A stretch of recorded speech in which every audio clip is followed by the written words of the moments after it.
Dice पर तशरीफ तमाम मेहमानान, असातिज़े कराम, तलबा व तालिबात, अस्सलाम वालेकुम रहमतुल्लाहि व बरकातहू। जैसा कि आप जानते हैं, ये प्रोग्राम असल 9 तारीख को होना था। कुछ वजूहात की बिना पर ये प्रोग्राम आज 13 नवंबर को होने जा रहा है। छोटी सी कोशिश आज एक प्रोग्राम में तब्दील हो गई। हमको चाहिए कि हम हमारे मादरी ज़बान से मोहब्बत करें। हमारी मादरी ज़बान उर्दू है। हमको चाहिए कि रोज़मर्रा ज़िंदगी में हम उर्दू की अच्छी मीठी बातें करें, ऐसी बातें जैसे कि हमको कुछ तरबियत हासिल हो।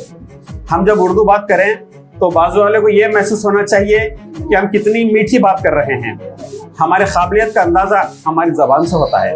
हमारे तालीम का, हम जो तालीम हासिल करते हैं, हमारी जो ज़बान है, ज़बान के मिठास से मालूम होता है कि आप कितने तालीम याफ्ता हैं। तो मैं तमाम तलबा व तालिबात से गुजारिश करता हूँ, जब भी आप ज़बान की बात आए तो आप फसी अल्फाज का इस्तेमाल करें, अच्छी उर्दू बोलें, ताकि बाजू वाले सोचने पर मजबूर हो जाएं कि भाई इनकी तालीम कितनी अच्छी है, इनकी तरबियत कितनी अच्छी है, आपके उस्तादों ने कितने अच्छा आपको तालीम दिए हैं।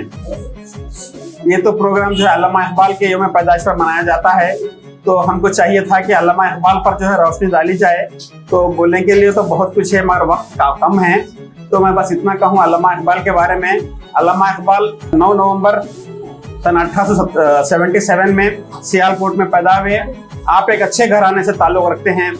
अल्लामा इकबाल की पैदाइश के बाद जब उन्होंने इब्तदाई तालीम हासिल की तो उन्होंने बचपन से ही शायरी का शौक़ उनमें रहा, और उसके बाद जब वो उनकी ज़िंदगी का सफ़र आगे बढ़ा तो वो एक अच्छे सियासतदान, एक अच्छे कलमदान, एक अच्छे मुसन्निफ़, एक अच्छे सियासतदान बनकर उभरे।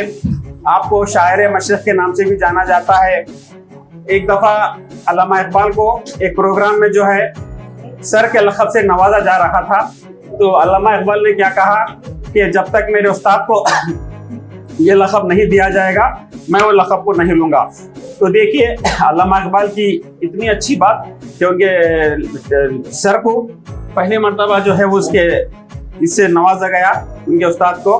उसके बाद उन्होंने सर का लक़ब लिया। मैं आपको एक बात और बताना चाहूँ कि हमारी जो ज़बान है, ये ज़बान के लिए हमको बहुत कोशिश करना है, अखबारात का मुतालिया करना है। 1984 में चांद पर पहले जाने वाले शख्स राकेश शर्मा थे। तो जब पहली बार राकेश शर्मा हिंदुस्तान के जब चांद पर गए तो इंदिरा गांधी ने उनसे एक सवाल किया कि ऊपर से हिंदुस्तान कैसा लगता है। तो राकेश शर्मा ने कहा कि सारे जहां से अच्छा हिंदुस्तान हमारा।